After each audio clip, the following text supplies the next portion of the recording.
Look up the word crazy in the dictionary and you might just find an asterisk beside the definition that says, listen to the Subiquitous podcast featuring Sue Duffield and you'll find out what crazy means. Sue's travelogue journey of unfiltered stories, impossible miracles, and faith-filled fun will be revisited right here. So buckle up and let's get going with this humorous travelogue of an unfiltered saint, Subiquitous. We are back again, and we welcome a couple of new listeners that I am so excited about. The thing about podcast living is it becomes a good habit.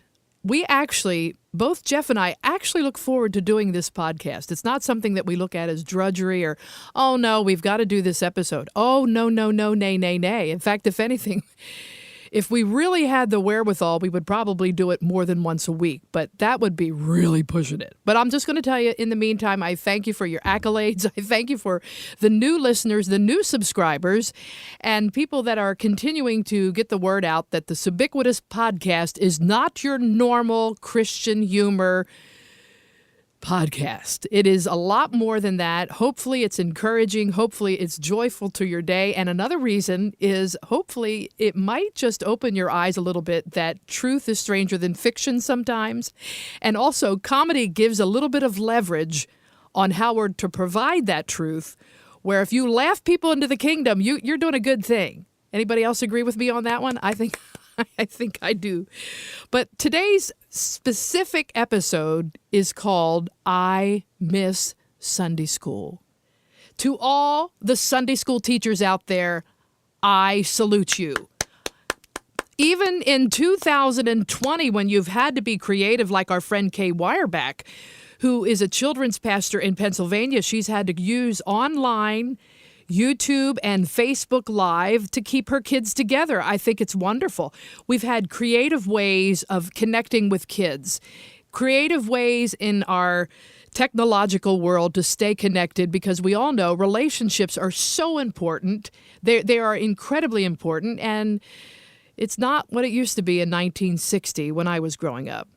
And, you know, children grow in faith when they're told and shown that God loves them, not just preaching at them, but showing them that Jesus gave himself for them and that the Holy Spirit loves them and fills them with giving them the energy to keep going, even through tough times like 2020. So my tribute, first of all, from the top, is to all Sunday school teachers current. But Jeff and I are going to go back a little bit in time and share with you some of our 60s stories of what it was like growing up in Sunday school. Now, every Sunday when we get up and we're home here in Nashville, we drive Interstate 24 from Murfreesboro all the way to our church, which is called Regeneration Nashville, on Brick Church Road in Nashville. And every single time we leave about 8:15 in the morning, and by the time we get to church, it's about 9 o'clock. And on that one route, we run into at least 10, 15, maybe 20 or 30 Amazon trucks. And I leaned over to Jeff one day, and Jeff, you probably remember me saying this to you.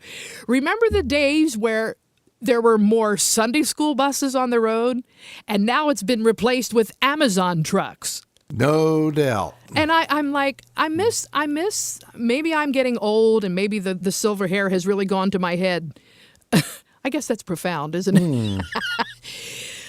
I miss the days of seeing Sunday school buses on the road. There were days when you had to fight the Sunday school buses for the highway. Right. Remember, it was as busy on a Sunday morning with Sunday school buses with, and some of them had to paint them because they couldn't be yellow. Remember that?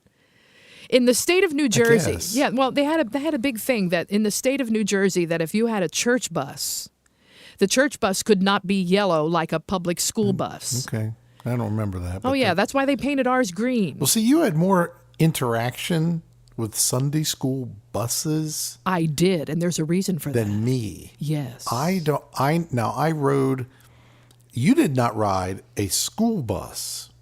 Well, yes, I did. I went to Field Street School on a school bus. Did you? Yeah, well, my first 5 years. Okay. Well, from fourth grade on until I got a driver's license the last year or so of high school, I rode a school bus Yes, you did. every day. There was school. To public school. To public school. Yes. Okay. I don't believe I never rode a Sunday school bus from my home to church and back.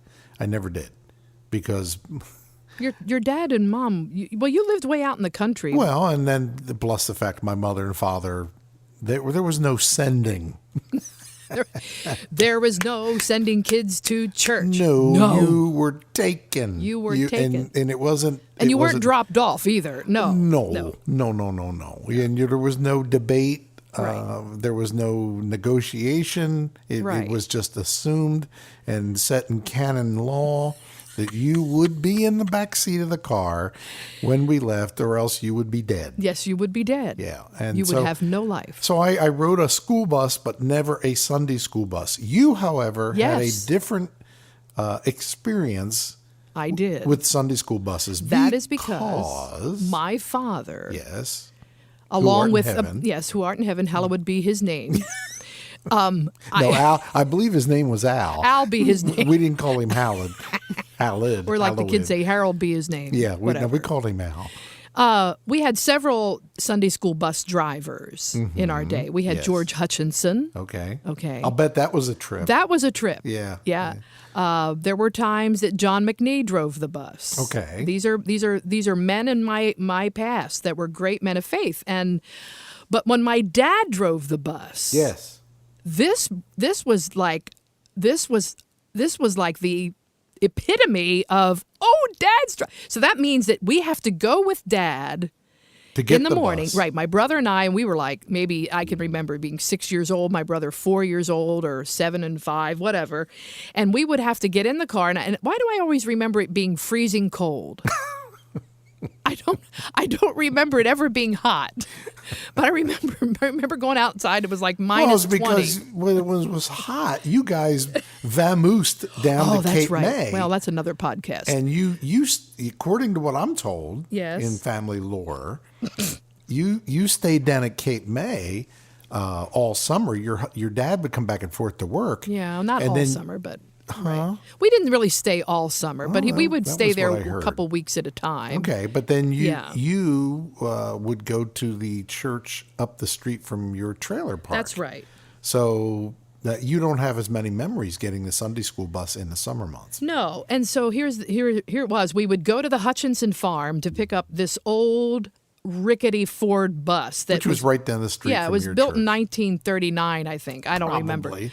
And it was just, it was one of those buses that it was a typical Sunday school bus. I remember you could actually, at some point, you could see the floor you could see the ground. Yeah, it rusted out. I've been And on to a couple of those. And to try to get that thing started every week was hilarious. Yep. Yeah. But in my memory, in my mind, I picture my father, who had worked all night long at Atlantic City Electric Company, had worked all night. He gets home. He doesn't get a shower. He basically takes off his work clothes and throws on a suit. Now this isn't. We didn't have Well, sharp casual clothing. Yeah, no, but of course your dad got away with it because he didn't sweat. Your father was incapable of sweating. He didn't sweat, which was part of the reason why he died of a heart attack. He should have sweat. Well, that may be. But no, if that's true, Yeah. I'm never going to die of a heart attack. Oh no! So that's right. So we actually would get with my father in the car, and then go to get the bus, and then he Yes. would be fully dressed in a black suit, white Yes, shirt, right. black tie, Right, missionary. And, missionary, the missionary look, and my mom and we How would did your lay- mother get to My church? mother would go. My mother would go. We would come back to our house as part of the route. as part of the route Aha, and pick her up. aha. Now these are the early days. Now This is long before I knew Susan Beatty. right now. This is long. This is really, really early before we had two cars. This is before you had braces. Yeah, with my teeth all bucked out. Yeah. Anyway, go ahead. Okay, but those are charming, wonderful memories, and I love the fact. Don't ask me why, but just the whole concept of the school bus, the Sunday school bus, brings back a flood of memories for me, remembering Bible stories. I mean, I remember more Bible stories as a result of that stupid bus because however my brain is compartmentalized, you know what I mean? I can pull out that. Did you recall Zacchaeus coming out of the tree because of the bus? Yes, in fact. Okay. Zacchaeus was a little man was he. He climbed right up that sycamore tree I never to sang see that what song. he could see. Never I mean, sang there were a that lot one. of songs that I can remember from Sunday school I did not sing that song. were those teaching songs. Okay. I remember Climb up Well, sunshine that one I mountain. remember. Okay. all Okay. those. Well, let me just interject this before we go any further, and then we'll get back to the Sunday school bus. Yeah, don't lose my momentum here.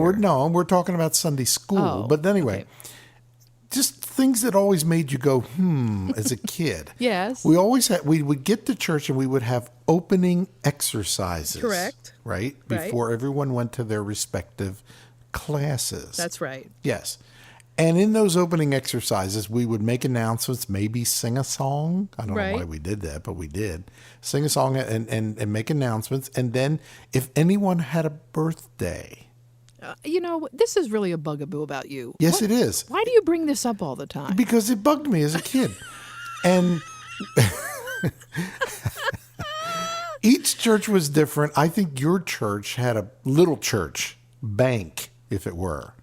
We had, as it were. Yes, we had a bank. We had no, a- no. We had to Or put. did you have the lighthouse? We had a lighthouse.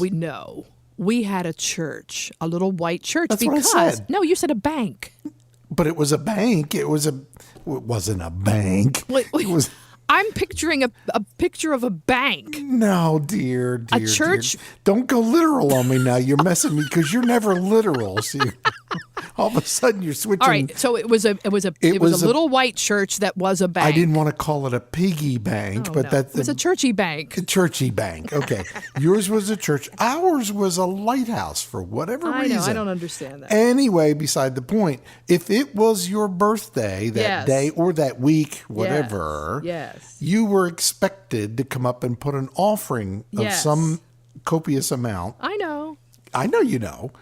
In there, and that was supposed to go to foreign missions, I believe. Yeah. So if you were 8 years old, you put 8 cents in the bank. Oh, okay. We never did. At least I didn't. My father. Well, what did you do? He always gave me at least a quarter or Oh 50 no. cents or You $1. had to put the exact. If Oh, you were no. 10 years old, you put a dime. Well, in no there. wonder they were always short in the missionary. Well, that's right. That's why poor missionaries didn't have any shoes However, because the churchy bank did not support them. the point of all this was this, and this is a rather hedonistic viewpoint. But as a kid, I was wondering, if it's your birthday, why do you have to give money? Because you're being gracious to the Lord for your life. If you're a kid, wouldn't it be your birthday? Wouldn't they give Well, you something? Yes, you get money from other people, your grandmothers and your rich uncles and things like that. I'm not saying I had the right attitude or right viewpoint. That's just how my 8 and 9-year-old brain I functioned. know, and it hasn't changed that much. Well, when it comes to these things, No. just a little. There's But, just some things that you just don't get. But I do and know. I didn't get that. No, I know, but you're giving. Listen, you're giving out of the abundance of your heart. You're I- honoring. I- you're honoring God by I giving in the understand. churchy bank or the Yeah, lighthouse bank or the I piggy bank. You're understand. giving Yes. the amount of money As in a your age. 65-year-old, I understand the So- concept. so yes, but I if did you- not back then. And if you go to church and go to Sunday school, next year you got to put 66 cents in that churchy bank. Well, I haven't seen one of them churchy banks or lighthouses in a church in a long I know. time. And that's what the reason for this specific episode is that I miss all of the, Yes. the stories that surround. Here's this another whole- story. Your father drove the church Sunday school bus. My dad did not. And Right. here's the reason why. There's 2 reasons. One, he was the Sunday school superintendent. So whatever they did, he walked around looking like he was important. I don't know. I'm not really sure what all that was about. He was in charge of opening exercises for many years. Additionally, my father was notorious for ignoring gas gauges on things yeah. like buses. Well- and there was several times where he ran out of gas, Yeah. not heeding other people's advice, like you need to get some gas in this thing. Yeah. So I have a feeling church said, George, you stay at the church. We'll get some other guys that know how to operate a gas pump to go get some gas for the bus. And that is the truth. That is the reason. Just a guess. One of the reasons why my father was volunteered for this job is 'cause that he worked at could a work gas on station? an engine. No, he could work on an engine and get it started in the Okay. morning. Yeah, Dad wasn't much good when it come to that stuff. Yeah.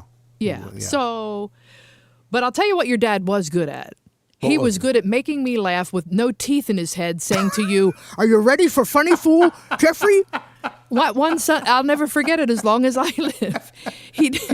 George comes walking out. This is Jeff's dad, and he has no teeth in his head, and he's mad at Jeff because he's not ready for Sunday school, and he's itching his back with his T-shirt. Have you ever seen anybody do this?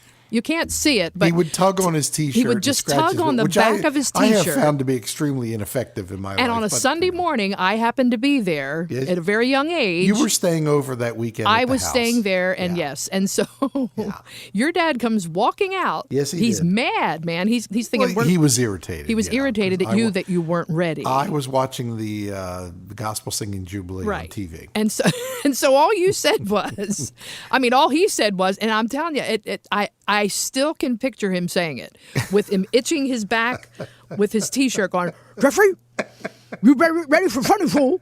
And so, that has been one of my mother's dying day. Funny fool. You could get her laughing uncontrollably just by bringing that up. Right. And we were parents ourselves many years later, and you would bring that up in front of my mother and father. And well, you know me, I get a good line. I just got to wear it out. Yeah, I'm well aware of it. And he would sit there with a smirk on his face, and my mother would sit there and laugh. And sometimes if you did it long enough, she'd have to get up and run to the restroom. Right. Yes. So my goal is in this whole episode is to share the levity of the things that kids today are missing by not being associated with Sunday school or funny fool, whatever we want to say. They're missing a flannel graph. They're missing it. They're missing flannel graph. I mean, we have digital computers and iPads, but they're not flannel graphs. No. And I know most people listening to this, if they're under a certain age, are going saying to themselves right now, "What in the world I miss is flannel a graph flannel Jesus." graph?" Yes.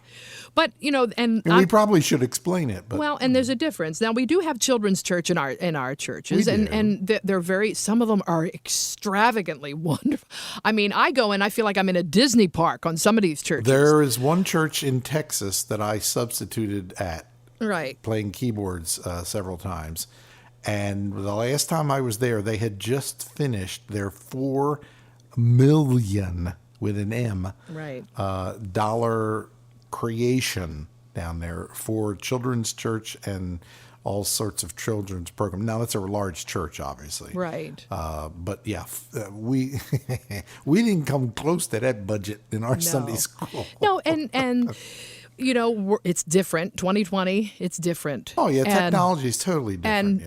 And colleges, Christian colleges, and even Bible colleges and seminaries around the world are still teaching curriculum in children's education. They really are. Yeah. And it's definitely changed. There's a different approach to it. It's much more multimedia. Yes. Our church specifically does tell wonderful stories and uses like illustrative stories to our kids. And I'm happy about that. Yeah.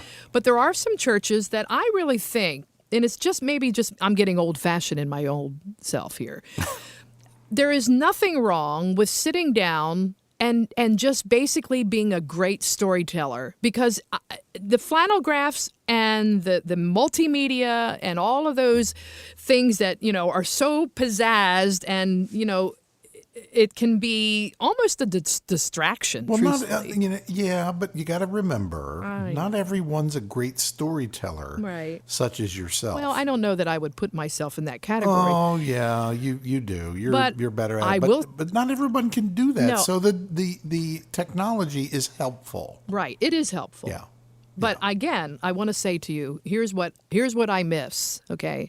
I miss the smell of that old Ford 1939 school bus. I miss the smell. I can. There's a couple of junkyards we can take you to. We'll get that smell back for you real fast. I miss the days of going around the streets of Carneys Point, New Jersey, and picking up Evelyn Humphreys. And having her get on the bus and scream and yell at all the kids on the school bus that we didn't dress appropriately for church. I miss those days. Yeah, you know? I hear you. I miss the days of having Sister Rita Fritz being my Sunday school teacher, where she looked like she walked out of a Neiman Marcus, or as your brother says, needless markup store. That's right. I mean, Rita in her day, her father was an inventor, or at least he discovered some sort of, I forget what it was, something about oil. I don't remember exactly what it is, but there was a lot of wealth on that family, and she walked away from all of that wealth pretty much to become a pastor's wife. But she still dressed like she was, New York is where I'd rather stay. I get allergic smelling hay. I mean, she looked like Eva Gabor. I don't think she walked away from that wealth. Well, maybe I she think hid it was stuck away in a couple of bank accounts. But she was so good. Yeah. So good. And I remember sitting on those benches downstairs in the basement of our little church there in Penns Grove, and my legs swinging in the breeze, and just being captivated by watching her tell a story and bringing the Bible to life for me. I hear you. And so the Flanagraph did that for us. It does. I don't want to lose the memories of Sunday school. Until Jesus fell off the board. Then it was, kind of lost its. So then you've got, then we raise our own children, and we did, man. We had them dressed to the nines for Sunday school. Well, back those days, you still got dressed up to go to church. And, yes. You drop off your kids at their classes, and then you go to your adult class, and then you come together in corporate worship together where your kids are actually sitting with you for a while, and then maybe half through the worship service at the time, they would get up and go to children's church. But they still had... Churches still do that. Right, but they still had Sunday school before children's church. Oh, and Sunday school was just not for kids. No. Right, exactly. There were adult classes. This is just kind of my idea here. The goal of Christian, I would say, in my own life, the goal of Christian formation is not creating churchgoers. Right. Okay, and so what has happened is we really failed, I think, our generation, Jeff, you and I think we failed somewhere along the line to continue this incredible legacy that it's not just about church going. Because we talked about this the other day with our friend. There are a lot of kids in this generation, the new millennials and even beyond, that think church is only for funerals and weddings. Mm-hmm. Yep. They are not associated with the building itself. In fact, it brings back maybe bad memories for them. I don't know. Well, as I mentioned the other day in talking about this, when I was a kid, the parents brought most of the kids. Their parents brought them to church, and as I mentioned previously, Wednesday, all day Sunday, and any of the activities that were going on, we were there. We were part of it. Right. We used to see a couple kids show up for church where their parents would drop them off. Yeah, and then that's pull not away. Happening anymore, though. No, well, no. Nobody's dropping kids off at churches hardly. Not like that. No. We migrated from that to the next generation, where the parents stopped dropping them off, and they just didn't, bring them. To now a generation after that, where, as you said, church is considered a place where you go for a funeral or if you need to get married. Right. And that's pretty much the only time, not for everyone, of course. We're not making it. There's still an awful lot of people in this country. In the traditional setting. That go to church every Sunday. But here's the cool part. The cool part is we are seeing many churches, like ours even, that's growing right now, and they're reaching out to many different age groups. Mm-hmm. And there are, church doesn't look like it used to. No. And so I'm so thrilled with that, because we're reaching a new generation of people for Christ. And so things change, But the thing is, I really think if we look back, the school bus was creating churchgoers, and that's the scary part. It wasn't creating disciples. Right. Attendance. Yes, Right. let's just say, we had 500 in Sunday school today. Right. Everybody. Right. And so we were more enamored with the numbers. Right. But here I am, the little girl with the pink little frilly dress, swinging my legs in the breeze, saying there's more to this than just getting on a bus and learning a Bible story. It became, for me, a real foundation Right. of relationship with Jesus and relationship with people.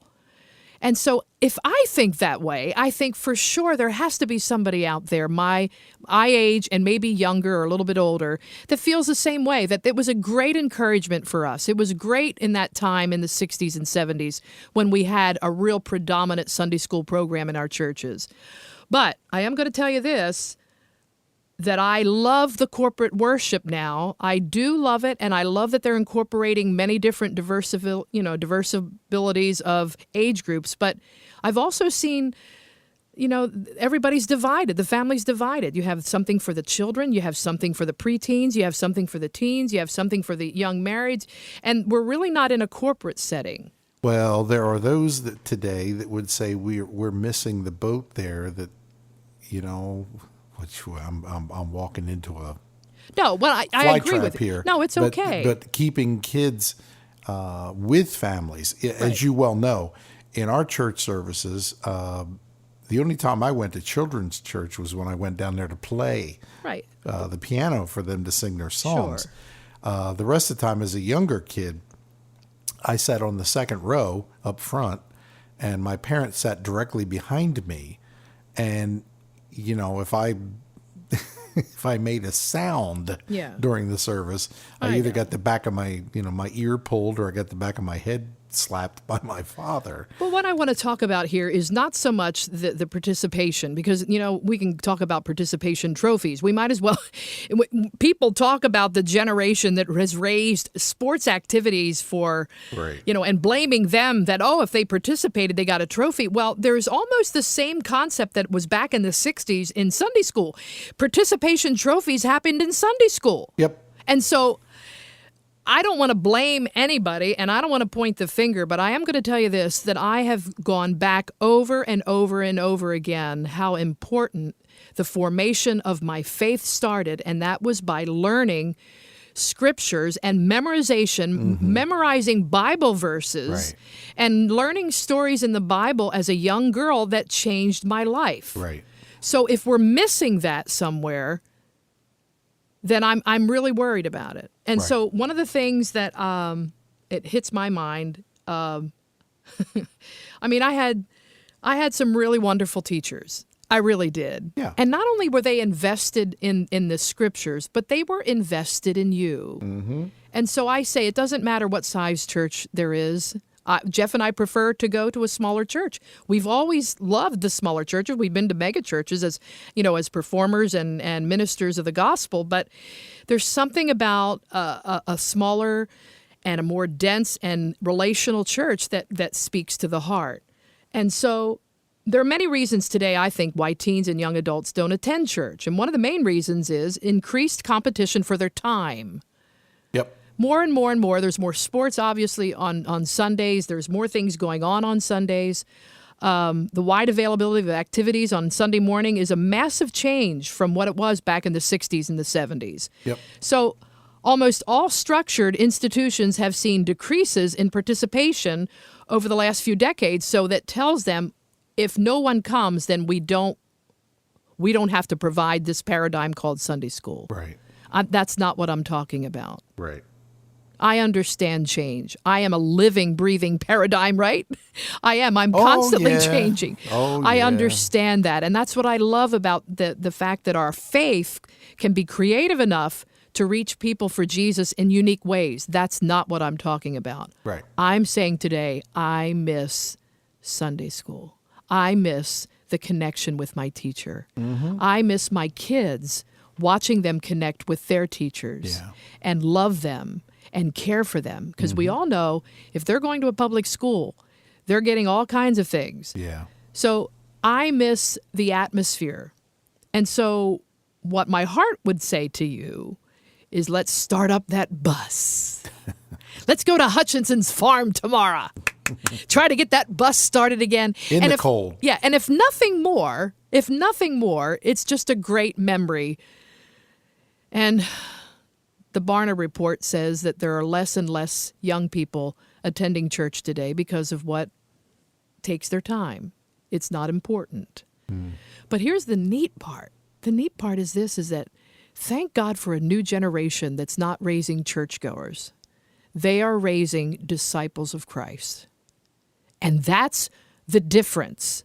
The difference is we're not just getting a participation trophy or a little pin on your lapel that said you went to church 500 days consecutively or 500 Sundays or you never missed a Sunday in 15 years. We're not talking about that.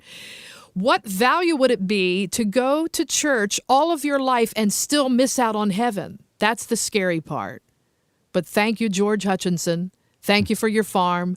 Thank you for that rickety old bus that used to cruise the aisles and cruise the back roads of Carney's Point and pick up crazies and pick up lunatics and pick up people that were just a little odd, I will say. But all of that was part of my formation of my faith. And I am so grateful today that those are the things that come to my mind. Yeah, we're on a new era. We're moving forward, and we're thanking God every day for new technologies and new ways to reach young people for Jesus. I'm all in. I'm all in. But man, the smell of that Sunday school bus right now is so thick in this room, I can't even begin to tell you how much I miss it. Thanks for tuning in to the Subiquitous Podcast. One of the ways that you can help support us is by getting on SueDuffield.com. And on that first home page is what we call Patreon.